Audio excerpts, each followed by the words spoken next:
welcome back to our channel. If you're new here, my name is Valentine. And I'm Lance, and in this video we're going to dive deep into the topic of food weighing and food tracking, which can be an absolute game changer for your fitness journey. So we're here to help you guys, and by the end of this video, stick around because you're going to be a lot more confident in the skill of food weighing and tracking. First up, you'll need two essential tools. First, you'll need your digital food scale, which is going to give you multiple units of measurement. Make sure it includes grams and ounces because that's what we'll be using the most. And make sure you have your MyFitnessPal app downloaded to your phone. Everything we're going to be showing you in the video today will be part of the free version of this app. You can upgrade to the premium version if you choose to do so. Just like he said, there's no need because everything we're showing you today is going to be free. But if you do decide to upgrade, it gives you options like scanning your food's barcodes and manipulating your macros a little bit more. But yeah. All right, let's get to it. All right, so now that you have your food scale and your MyFitnessPal app ready to go, first of all, why even food weigh and track? And is it necessary? And that's gonna depend on your individual goals and whether it demands for precision. For example, if you're just lose a couple pounds, you can get away with more general methods like eyeballing portion sizes, using measured cups and spoons, using your hand as a way of managing portion sizes, or just making the conscious effort to eat less, make better food choices. Unless you have different goals, of course. Yeah. You have different goals, such as you're trying to lose 30 pounds, or if you're an athlete or a competitor, it requires a little bit more detailed precision. So that's where food weighing and food tracking is going to come into play.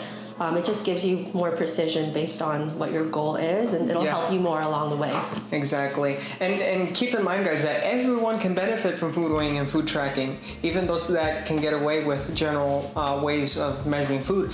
For the reason being is it's just a great educational experience. You get to learn about the nutritional information behind the food choices that you're making and how it contributes to overall intake. It keeps you accountable because you have a certain amount of calories and macros to aim for. Honestly, people are generally surprised when they realize what an actual serving size looks like, especially when it comes to like what? Almonds, as an example. Almonds is part of like a healthy staple diet. So people would be snacking on almonds like there's no tomorrow. But they don't realize how calorically dense an almond is. And that's fine, like it has really great fats and nutrients and stuff in it. Exactly. But if your goal is to lose weight and you're not actually understanding what you're putting in your body, and like a serving size of almonds is, you can easily overconsume so much calories. Oh yeah, I know I did. So calorically dense foods, like it's really peanut butter. Oh, that one's popular. Even long after you stop food weighing and tracking, you're gonna have a better sense of, okay, this is a proper portion size. So you learn. So think about it as training wheels. So you'll just feel more confident in the long run, and you're able to better eyeball things in the future and just know what you're doing. All right, let's get into the good stuff. All right, so here we are. We're at the dashboard, basically an overview of your stats. We have the diary, which is what we're gonna focus on the most, where we're gonna be logging in foods, of course. The news feed, access to articles and tips and stuff like that. You might find some useful recipes in there. I've seen some good ones in there. Plans, so MyFitnessPal offers nutritional and training regimens, and then the settings menu. Since we are here, what we're gonna do right away is we're gonna go down to the settings and select steps and put do not track steps, which I have already disengaged this feature because basically what it does, it tries to estimate the amount of calories burned through your activity and deducts that from your calories, which is highly inaccurate. So make sure to turn that off. So there we go. That is an overview of the MyFitnessPal app. Now we're gonna focus on the food diary. The diary is going to be the heart of MyFitnessPal, and whenever you're logging foods, you want to make sure what you're logging in is accurate. And 3 ways you can do that is, obviously the first is going to be the simplest one. You can check the back of the food box. No, I'm just going to keep going. So the nutritional label. Nutrition label. You can always use this to compare to the MyFitnessPal database. So when you're looking this thing up, if you got the premium version, you can scan the barcode, but if you don't have it, you just have to type it in. Really easy. So just type in freeze-dried banana slices, Trader Joe's, and MyFitnessPal database will pop it up. And what you're gonna do, tap on it and make sure the calories, protein, carb, and fat are gonna match it. And once everything matches, you're good to go. However, if you're logging in foods that do not come packaged or have a nutrition label, there's gonna be 2 ways you can do that, which is look for a green check mark on MyFitnessPal. It means it's been verified. Verified entries. Yes, it means it's been verified for accuracy. And if you don't find a green check mark, you can always check the USDA database, which has a wide array of foods that you can select, and you can always double check with that. Yeah, and you can even make a manual entry. You can even create your own foods if you're having difficulty finding a food item. So, all right, I'm gonna show you guys how to log a food in real quick. So we're gonna use an apple as an example. If you pull up your diary, that's the second tab, you'll see that it already comes with breakfast, lunch, dinner, and snacks. Of course, you're not limited to these meals. You can always add more, or you can change the names of these meals simply by going to more, and then you can go to the settings. You can do diary settings, customize meal names, and this is where you can add meals or you can change the names. So you can have up to 6 meals throughout the day depending on your goals. That is an option for you. So. Nice. See, that's a cool trick, because when I first started using MyFitnessPal, I had breakfast, lunch, and dinner, and I was eating more at the time. Like, how the heck? Then I figured out, oh, you can add more meals. So yeah. So let's go ahead. I'll press add food on breakfast, and then what you're gonna do is type apple into the search bar. Apple, press search, and then as you can see, best match, there's already a green check mark next to apple. Now here's a tip. Instead of using the serving size as 1 medium apple, you can put 1 gram. That way when you slice up the apple and like take out the middle part, you're obviously not eating the seeds. Or the, what do you call it, the core? The core, yeah. So you can take that out, and then once you cut everything up and clean it up, you're gonna measure out what you ate. So let's say it ended up weighing 200 grams. That's where you can really manipulate how much you wanna eat. You're not really set on a serving size, so that's just a little tip for you guys. Use 1 gram, and it's gonna be easily manipulated. So there's gonna be food items that may not allow the serving size to have the option of grams. So you might have to look in the database for an entry that does provide a servings in grams, or they give you the opportunity to log in as grams. So just something to keep in mind. Yep, so just look through the database, explore it a little bit. You'll just take time to get to know the app, and you'll feel more comfortable over it. All right, let's get to the meat and potatoes of this video, which is weighing foods. So we got the digital food scale here.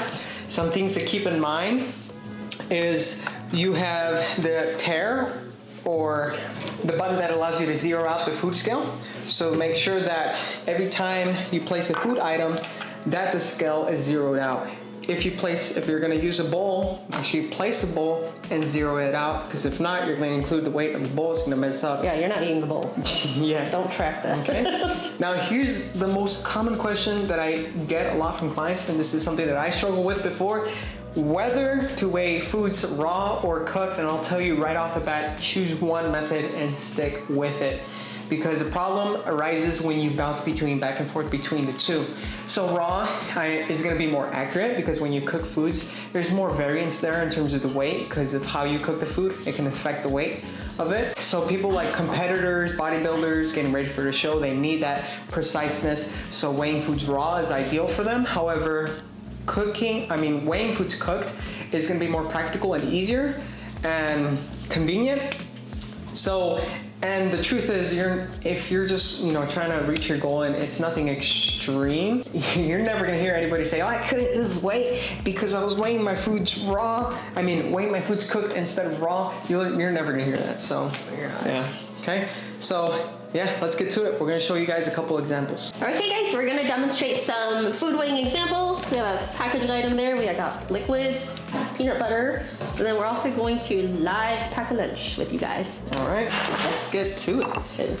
We're gonna Get your food scale, put your bowl there or whatever you're using to hold your foods in. Make sure you zero it out though, so it's not including the weight of the bowl. What is a serving size? It'll tell you here in the nutritional label. A serving size is 39 grams. So I'm gonna weigh that out. Oh, that's actually good. Dang, 39 grams, all right? 39 grams. Okay, and then a serving size of this milk is 240 milliliters. Keep in mind that milliliters and grams are interchangeable, so it's okay to weigh this in grams. So go ahead and zero it out again. That way you're not including the weight of the cereal. There you go. Just using the same container. You don't have to use different measuring cups and stuff to put it all in one thing. Just use the same thing, zero it out after you weigh a food. Yeah, we'll get there. We'll probably fast forward this part. There we go. I'm gonna say it was right on 240, it's 237. Okay, and then I'm gonna add these. The serving size is 35 grams, so zero it out. Now, you don't have to eat the 35 grams if you don't want to. Yeah, you can just adjust the serving size on MyFitnessPal. Because I don't want that much bananas. There we go. And then when I log it in, I can just put that I used 12 grams instead. So there you go. There you go, you're ready to eat. Okay, and the next thing we're gonna show you is a really cool trick, because peanut butter, you can just put it directly on the scale, and we can just use a negative form of measuring. So zero it out. So a method that we found is just to scoop out what you need. So if we want to aim for, let's see, a serving size is 33 grams for peanut butter, and that's going to be 2 tablespoons. Let's say I only wanted 10 grams. You look at the scale and scoop out until it says -10. Okay. Okay, well, I got -11 right now. -10. Okay, and that's what 10 grams of peanut butter looks like. So that's one example. Actually, I'll use this to make the dogs a treat.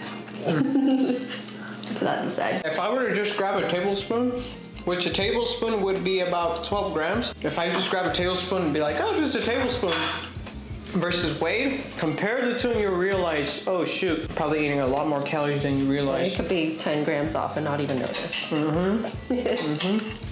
Okay, and the last thing we're doing is packing a live meal with you guys. So get your meal prep container, sit on the scale, zero it out. Now let's say your plan wants you to aim for 100 grams of rice. So what you're gonna do, scoop out what you need. If you don't have space in the fridge, this is just a really simple tip. Just have boxes of bulk food that you have. So I'll cook a big batch of rice.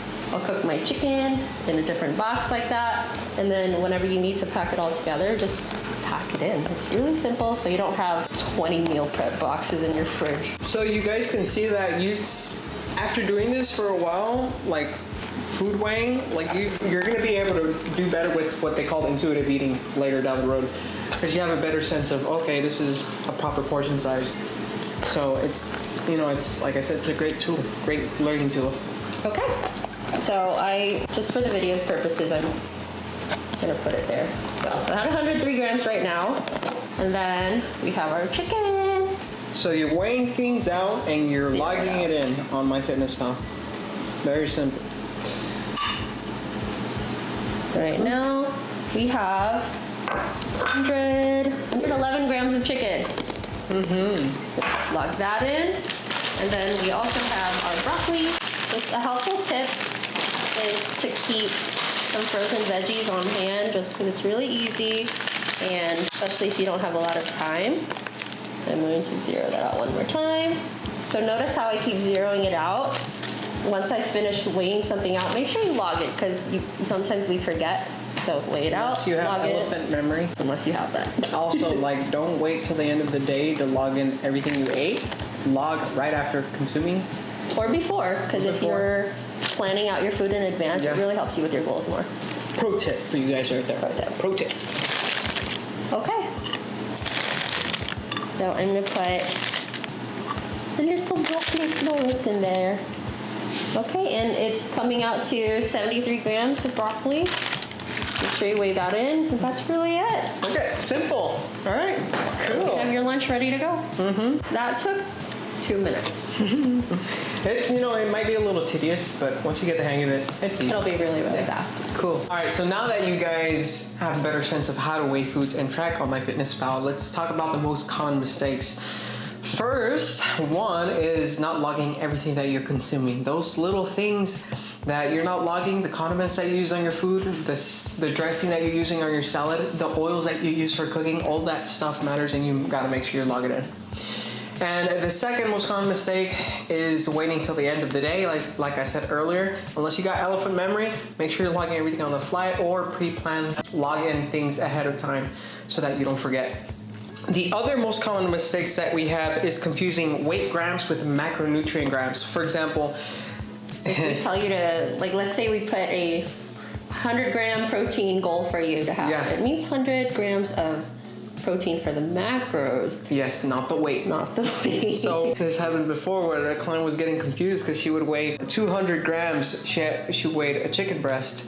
She weighed 200 grams and she assumed that that meant 200 grams of protein, which is not the case. So make sure you don't get confused. The weight grams versus the macronutrient grams. Yeah, roughly 100 grams of chicken roughly comes out to be about 35 to 40 grams of protein for the macronutrient. Mm-hmm. So that's just something to keep in mind. So it means if you want to eat 100 grams of protein, you have to eat way more than what you think.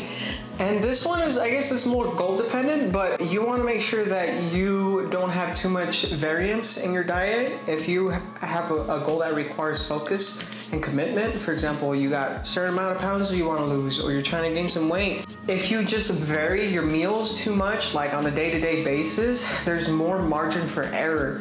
Whereas you need to kind of come up with a list of foods, your go-tos that you cycle through, so that there's more consistency and you set a baseline so it's easier for you to make adjustments in the future. Because if you're adding too much variability in your diet, then more room for error.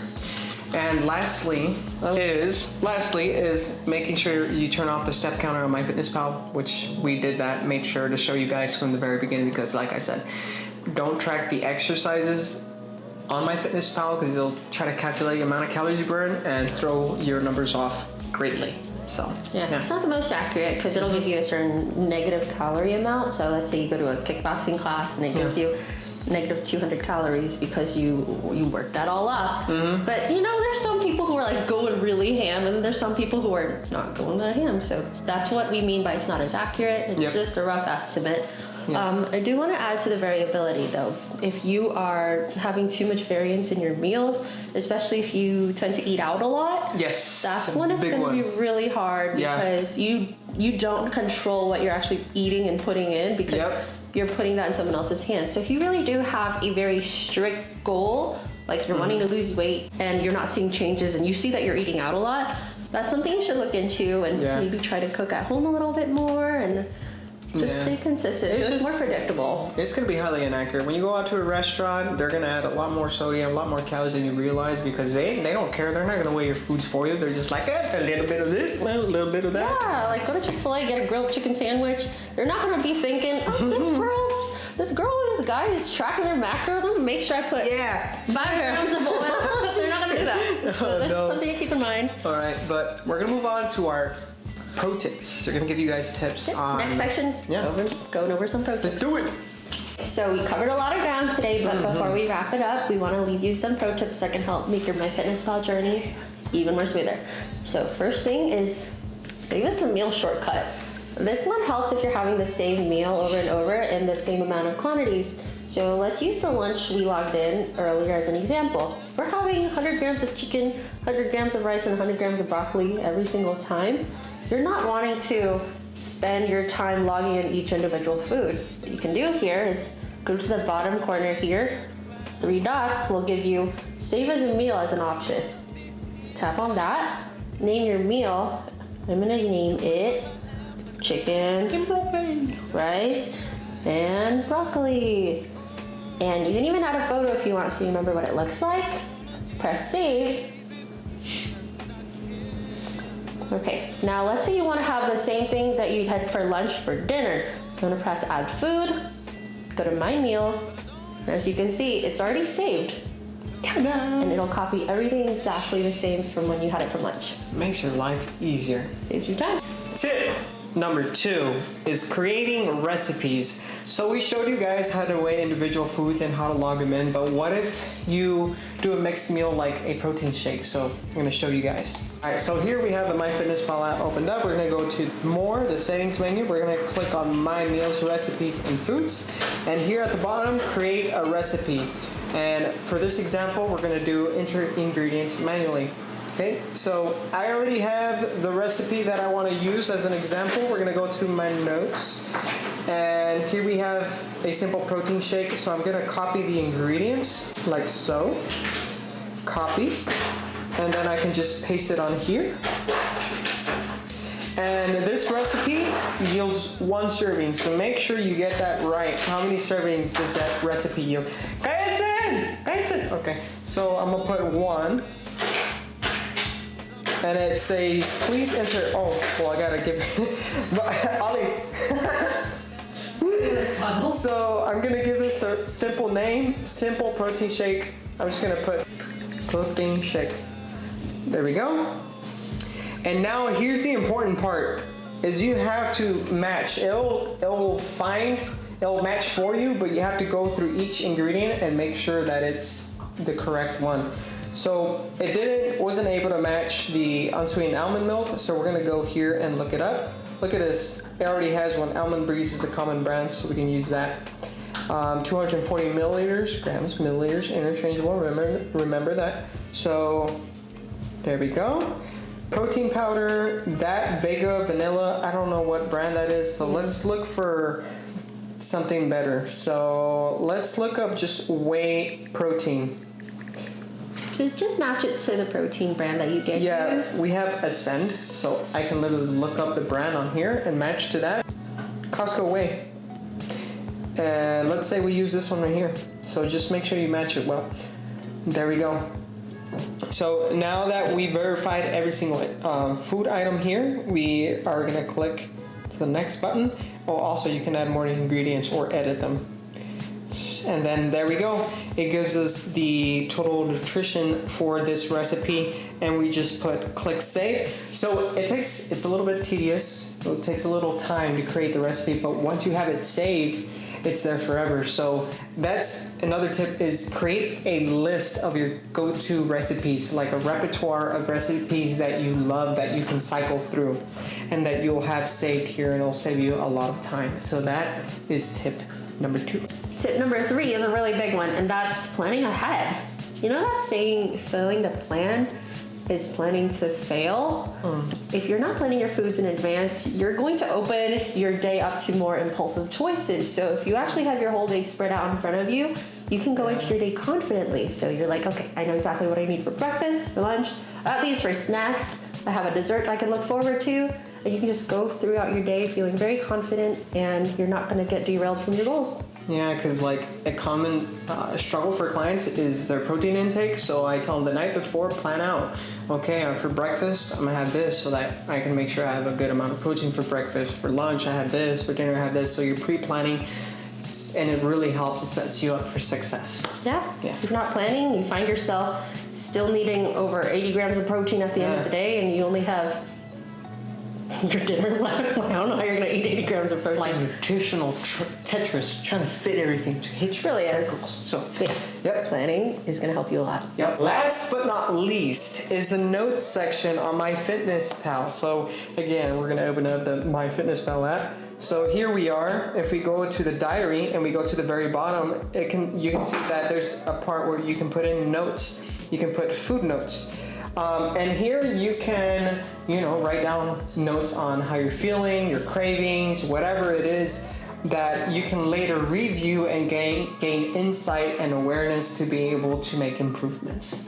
Yeah, so if you're logging in foods and you feel like that was solid calories, but then you're really hungry throughout the day, you can, if you're working by yourself, you can always make mental notes. How can I improve this tomorrow? But if you're working with a coach, it can give them a better idea of where you're at too. So just making more notes throughout the day can help you with your goals in the long run. So that section's gonna help you a lot. But we hope these tips help you. And if you have any more questions, feel free to comment down below.